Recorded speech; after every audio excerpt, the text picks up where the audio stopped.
Marcos, for example, he's helped me shave my back. He's helped you shave your back. I That's grab a how little masculine. razor and That's how Why did- masculinity. That's how masculinity should work these days. Welcome to episode 5 of the Masking Tapes. I'm your host, Carolina Hidalgo-McCabe. Today, I'm talking with my friends Fran and Marcos, who are both in their mid-20s, about a range of topics, so much that I've had to divide this podcast into 2. In the first part of this podcast, we'll get to know Fran and Marcos, talk about their bromance and male friendship, unpack topics like emotional gold digging, therapy, and end on an unexpected night with the male rugby team. In part 2, we'll talk about feeling blamed for the harm caused by other men, the great controversy on the internet of finding and encountering a bear versus a man in the woods, and our role models, which may or may not include Messi. And we'll end with a discussion about machismo. So as you can see, there's a lot in store. We'll just go ahead and get started. And I hope you find some points and moments that resonate with you. I really had a great time recording this podcast with them.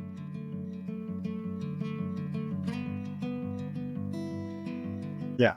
So now I'm on the Joe Rogan Experience. You're the host. So if you wouldn't mind starting off, Marcos, with a little bit about yourself, just so that listeners can get to know you. Yeah. So my name is Marcos Posadas. I am from Argentina. I am 24. I am a mechanical engineer working in Denver, Colorado. I studied at Tufts, graduated 2023, and here I am. Awesome. And Fran, can you tell us a little bit about yourself? Yeah, absolutely. Thank you for having us. My name is Francisco Salazar, born and raised in Colombia and Mexico, so Latin America. Met Caro in university at Tufts University, and where I was studying international relations with a focus on international development, and have since moved back to Colombia. So this is the first South America debut on the podcast. I start off every single episode of this podcast with the same question. And so I'll start with you first, Fran, and then we'll go to Marcos. What right now is the hardest thing about being a man? I would say the situation I find myself in this particular moment is partly indicative of it, where I recently moved back to Colombia to look for a job because I wanted to move back to Latin America. I wanted to, even since I was studying, I wanted to move within this field. I always wanted to serve back in towards my community. And so at the moment, I'm currently looking for a job within Latin America. And then with that comes the feeling of being a provider. I live with my sister. She's a teacher and she's wonderful at what she does. The feeling of what am I currently serving? What is my purpose? What am I in the outside world when I present myself to people I'm recently meeting? Often comes up in the first few questions of, what do you do? And I just tell them what I would love to do, but not necessarily what I'm doing. Yeah, that's hard, especially with the expectations of what it means to be a provider in this world, especially as a man, and then also figuring out yourself in a industry that is being attacked right now and gutted in many ways. And so I definitely understand where you're coming from there. Marcos? I think it varies. It's varied in my life. What I think is hard about being a man, I want to start with premising that there's a lot of things that are great and there's a lot of privilege with being a man, especially a white man. But at the same time, I think the assumption that you're okay all the time and that whatever might be happening to you, you'll get through it, right? And you will, right? But this idea that everybody kind of knows that you will kind of causes a lot of people from refraining from helping too much. And I don't think that's conscious. I think that's subconscious, but yeah. Yeah. And where have you felt that most in your life? This idea of the assumption that you're okay and that you'll just figure it out on your own in a certain way. And I think it's kind of this myth that we've created of the Lone Ranger for men, of someone who can go and do things on their own and make it through tough times, and they don't need close friends or a deep community. Yeah.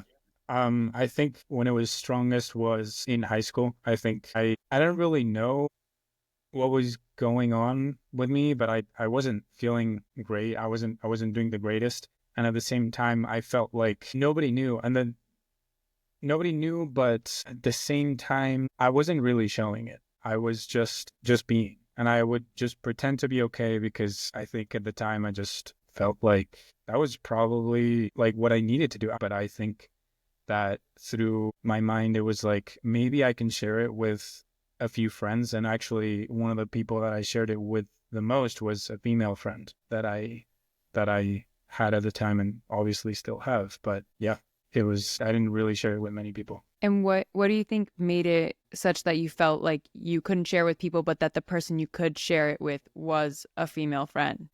I think, honestly, I do think that I did have male friends that were super supportive through some times, but I think that my female friends just did a better job at listening. It was like I felt much more supportive, and even just the kind of like, let's say I'm struggling with something and I'm sharing it with you, I feel like there's different ways in which people can support you throughout the conversation for you to feel comfortable sharing. And one of them that I think varies a lot between men and women, a lot of the time, is just the support throughout, the validation throughout your sharing experience. And so, for example, I feel like my female friends might be more like, yeah, that's really tough. I feel you. That must be stressful. Is there anything you think you can do? Who can you share this with? What do you think you can do? Maybe you can take a deep breath and think about these things that are stressing you out. And like, it felt more like I don't know if this makes any sense, but it kind of felt a little bit more therapeutic. Like somebody was listening and like actively trying to help me go through things, while I feel like male friends are more likely to go like, yeah, that's tough, man. I hear you. Well, yeah, like, yeah, tough life, like it's kind of like how it goes. Yeah, I'm not a man, but in my conversations with men, and in actually my most recent episode, was talking to my cousin about this, and he was saying that like when things were going wrong, he'd go and play catch with his friends, and if the ball's a little wobbly, they know something's up with the guy, and they just say, "You okay?" And the other one's like, "Eh," and they're like, "Okay, let's keep going."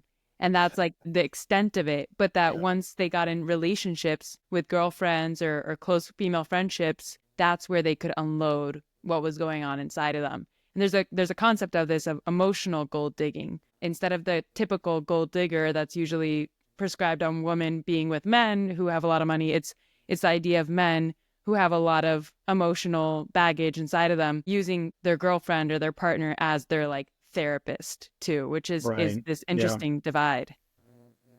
Absolutely. And I think that's very interesting that you mentioned that, Caro, because, and also from what Marcos was saying, I think it's not only the presumption that you're doing okay, it's not only tough, but also when you do speak up. And for example, most recently, I was telling a close friend of mine, not Marcos, that I was gonna look for a therapist here in Colombia, which is often something considered maybe slightly taboo, I would say, on some sections. And he kept insisting, asking me if I was all right. And I said, no, yes, I am okay at this very moment. So the idea that you can speak with somebody doesn't necessarily mean that you're not doing okay. But also, it's not only hard to ask for help and to find help, but it's also tough to offer help to somebody else, in the sense of, do you not think I can do this by myself? Do you see me struggling? Am I not keeping up to expectations or standards? And I think something that I really appreciated from my friendship with Marcos and also the third, Juanchi, who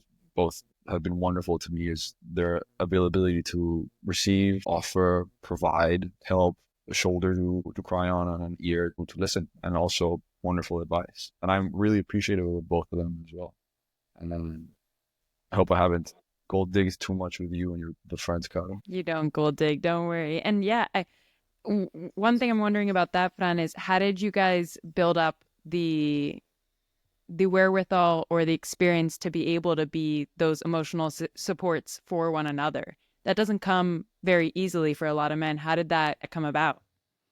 Yeah, I think it's a very good question. I think something that comes immediately to mind is that something that I value a lot in Marcos, and I try to hold myself to that standard, is honesty. I think honesty when we're speaking to each other about how we're doing, how we're feeling, or just thoughts in general, of whether we're not worried we're going to be canceled speaking to each other. We can just be like, listen, man, honest, this is what I'm thinking right now. This is like, help me run through my train of thoughts. I think it's something that has led to us to build that trust and relationship where we can expand the topic of conversations that we cover in that sense to not just politics, but also other things that are happening throughout our lives. I don't know, Mark, what do you think that led to us? Yeah, I totally agree. I think honesty was a big part of it. Just like I think the idea of not judging in the first place and just fully listening was very important because it allowed for the other one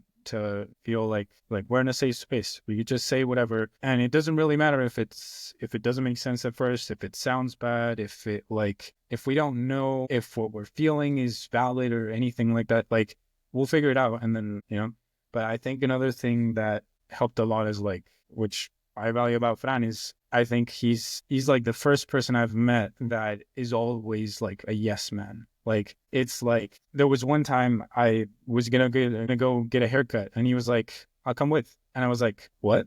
Like I didn't say what, I was confused Just because invited myself. he just invited himself to my haircut. So I thought that was hilarious, but at the same time, I also I don't mind. I think that the company is much more important than the place or the time. And so I feel like that was always in me, but I never had anyone to share that kind of dynamic with. Like Fran was the first person to just be super outgoing with that kind of stuff. It's like if I was going fishing, Fran was going fishing. If I was watching Formula One, Fran would watch it with me. And like vice versa. Then we started doing so many things together that I think it just became like, okay, so if I can't feel how I feel with you, then I can't feel how I feel at all because we're always together. I mean, that's the thing about your friendship is that really why when I asked you both to be on at the same time, Fran's like, I'm not really sure. What do you need from me? And I'm like, the friendship that you both have is something that's super special. And it's always like in my head, it's like Marcos and Fran. Like it's like an entity together. And that's the way I knew you guys through college was like you both were the yes men, where like someone had an idea. And if one of my friends mentioned it to Marcos and Fran, like they would be there in an instant. And so I think that is something that's really special about you two. And then the way you guys consistently are showing up for each other in your friendship, like physically, like being in those spaces together. Some may call what you guys have a bromance. And earlier, before we started recording, Marcos, you were saying that one time you helped Fran shave his back. Can you tell me the gut reaction to the phrase bromance? What is that? Do you think that encapsulates what you have? And why do we even have the term bromance and not just friendship? Yeah, no, I like that we're getting into my bodily hair habits. Thank you. I think the word bromance says a lot.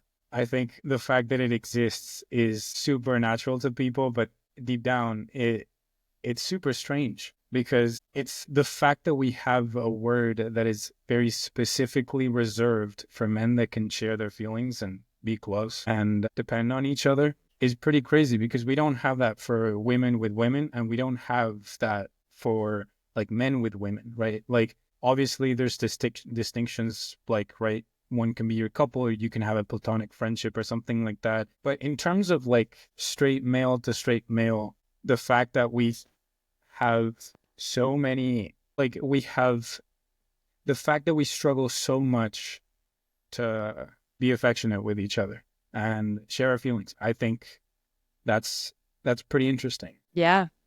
And I completely agree with you. And there's recent studies that are showing the crisis of male friendships right now. And so in 1990, about 55% of men said they had at least 6 close friends. And now in 2021, the most recent study, less than 27% of men say they have 6 close friends. And so there's this big drop between male friendships right now, where a lot of men are saying that 1 in 7 men say they don't have any close friendships in their life right now in the US. And so we're seeing this big drop in what is male friendship too.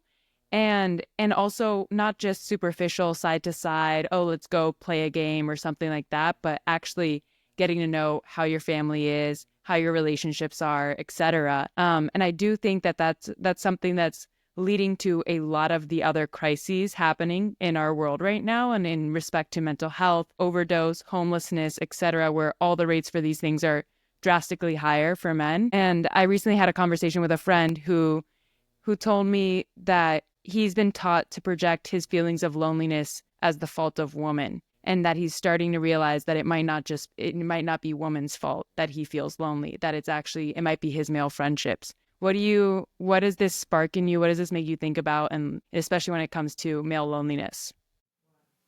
I think, well, one, I did not know those statistics, and I find that sad, heartbreaking. I consider myself to have a lot of male friends, but I think deep inside me which ones I feel like I count on to be there for me in my worst or in my best. Honestly, both. But I'd like to know what has caused this, or what the statistic that you said shows any indicative of why men feel so lonely now. I think some of the reasons for male loneliness that are cited are like, first of all, this has been traditionally, but men are valued more for their success, whether it's academic or within their careers, than in their relationships. And so when you have been focused on being prized for that academic success, especially in school, then all of a sudden the friendships are seen as an afterthought. And then in addition to that, we have a rise in social media, video games, and opioid abuse. And so we're seeing how that also is fracturing friendships. And I think that seeing that play out within the mental health crisis amongst men, where in the US at least, suicide rates amongst men are 4 times higher than that of women as of 2022. And so this loneliness epidemic is spiraling into so many other health epidemics as well. Yeah, no, this is just heartbreaking to talk about. And I was talking to Marcos about this week, where we were listening to the episode of The Daily where they were talking about AI companionship and the role that an AI robot might, either like a romantic partner, might have in somebody's life, and how on one end that might bring a sense of either like closeness or companionship and confidence that you might not have with somebody else. But at the same time, what are you doing to yourself socially in the real world? Or are you just removing yourself furthermore from the very things that are causing these sorts of issues? And I don't think this is particularly male or female specific, but I think we're one of the most saddest things that I remember seeing in college, where I think that's the moment where you create so many meaningful connections in the most random places at all. Marcos and I saw this, and I think we try to encourage this, being RAs, members within our community, that try to create these spaces. And I remember seeing within the line at the cafeteria, where there would be 25, 30 people that didn't know each other just waiting to go eat, and they would just all be looking at their phones. They'll be staring down. It's so much easier to just look down on your phone and not connect with the people around you, because there's a certain level of anxiety to it. What am I doing if I'm not speaking to anybody and I'm just hanging around? It's just so much easier to pull out your phone and either text the people you're going to meet, or just pretend to be texting people, because it's so tough to be appearing as lonely. The first few weeks at Tufts, I remember speaking to seniors about this, where they were like, the first few weeks, it feels like everybody has their group of friends already sorted out, when in reality, everybody's lost and everybody's still trying to figure out where they fit in within this social dynamic. I think this is, for both men and women, it's just kind of the idea that is portrayed out there of how other people are living their lives versus the reality of how they're living themselves. I think that's interesting, to that point of the fear of appearing lonely is actually making us lonelier. And I think that blows the mind right there of this idea where the issue of feeling lonely could be averted by us not fearing appearing that way, and actually taking that step to talk to the stranger in the line at the cafeteria, etc.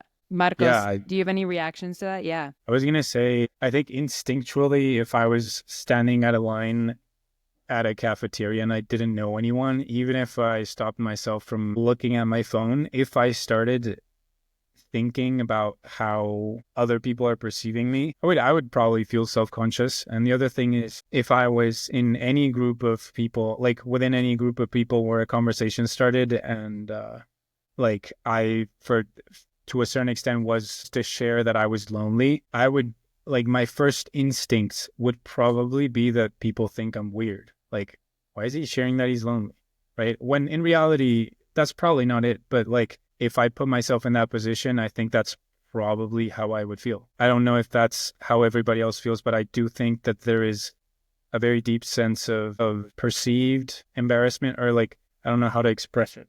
But there's an idea of, it's the same thing that could deter someone from asking, like a man from asking a girl out, or another man out, right? Anyone. I think this embarrassment of like, what if they say no? That's the worst thing that can happen. They just say no. But this idea that rejection is so devastating, I think starts to play a bigger role as we isolate each other a little bit more, right? Because I feel like there might be a threshold when we're so lonely that we feel like being rejected might make it even worse. But at the end of the day, like if somebody's really, really lonely, somebody rejecting you is not going to make you lonelier, right? And so it's kind of like this perceived idea that rejection might make it worse, when in reality, it doesn't change a thing. And I think men, one of my favorite things that you mentioned once, Caro, I think it was you that mentioned this a few years ago. And there's this idea that when women talk to each other, they are standing right face to face and they look straight into each other's eyes, and they're standing with their feet aiming at each other, while men stand at an angle and they're both looking sideways. They're not looking at each other's eyes. They're not facing each other. They're just sharing a space and sharing their voices. And that's it. They're not sharing their expressions. They're not sharing the emotion. Yeah. There's a lot lost in the facial emotions Yeah. and reactions to things. I mean, Marcos, on that point, one of the things that I think for me solidified our friendship was the rugby night. And so I want to talk a little bit about that. So Marcos, you were captain of the rugby team at Tufts. Co-captain. Co-captain of the rugby teams for how many years? Just for my senior year. For your senior, and you played rugby all 4 years? Yeah. Okay, I remember seeing you get carted off the field in an ambulance after a rugby game, or in the middle of a rugby game one time. And then the next time I saw you with the rugby team, after that time getting carted off, was that I was taking a seminar on men and masculinity, and my professor told me that the rugby team was doing a mental health and sports and masculinity and mental health panel discussion on a Friday night ahead of President's Day weekend, when so many people were leaving town. And I thought, okay, what kind of rugby guys are going to show up on a Friday night instead of going out? And it turns out you were the one who planned this. Can you tell us a little bit about this event, what went into it, and why you ended up doing it? I think that event started very organically after we had a lot of conversations about Movember, and we partnered with the Women's Center at Tufts, and we created this event that I think was amazing. And I think the main reason why it happened, actually, I'm going to go back a little bit. I think something very important to note about the rugby team that I was in at Tufts was that, somewhat ironically or somewhat in a contradictory manner, in a very violent and fiercely looking sport, there was a lot of brotherhood and companionship. And the people that shared leadership with me that last year at Tufts were some of the best men I've ever met. I think that event sparked from the comfort that some of the people at leadership had talking about manhood. And I remember not wanting to be in the panel because I just wanted to listen. I feel like I talk a lot. So I wanted to listen for once. And for once. Just once. I think that group of guys was amazing. They had some experiences that were awesome. Like, one of them shared that he had been to the therapist for, I believe, like 8 to 10 years. Every single day, had not missed a single day since he was 15 or 14. I didn't even know that men were going to therapy at 14 years old. He was like, my impression from that night is that he was going to therapy because that's what was good for his soul, good for managing his emotions and progressing as a complex human being. And that shocked me. And it all sparked from the very big push that other people at leadership had to create a lot of noise and movement around the Movember movement. I think. Can you tell us what Movember is? Movember is a movement that seeks to raise funds to fight against prostate cancer. And fight against men's deteriorating mental health. We ended up being one of the clubs that contributed the most to Movember in the entire country. And I think that really opened my eyes to the amount of men out there that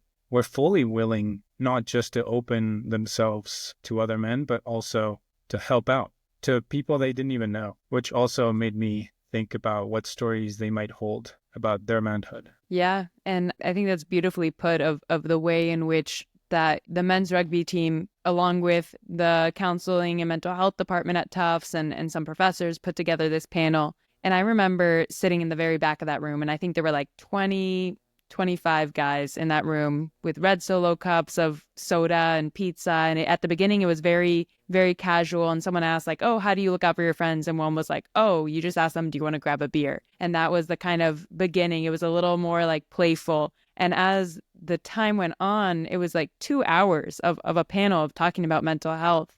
And that one player shared about what it was like to go to therapy. And I think people were even starting to ask questions of like, how do you start with therapy? Like, what does that even mean? Going back to you, Fran, about finding a therapist in Colombia. And then beyond that, I remember there was a player that was on the panel and said, I think I can be strong and cry. Like I cry, people cry. And to see the rugby team coming together and talking about their emotions and mental health and what that means in a sport that is demanding that you do not feel your pain, and that you play through your shoulder popping out, etc. And seeing the ways that men continued to share about that. And at the end, I remember I asked what some of the hardest things about being a man were to the people on the panel. And one person said, it's hard to stand in between the narratives I get on TikTok. I'm either hearing about how to be the Ultraman or that men are the worst things ever. And so I'd love to hear both of your thoughts on how do you manage these two narratives, and also how do we create more spaces where conversations like that can happen? Because that is actually the only time in my life I've ever seen men come together, organized by them, to talk about their mental health, how to build stronger relationships, and how to get help too.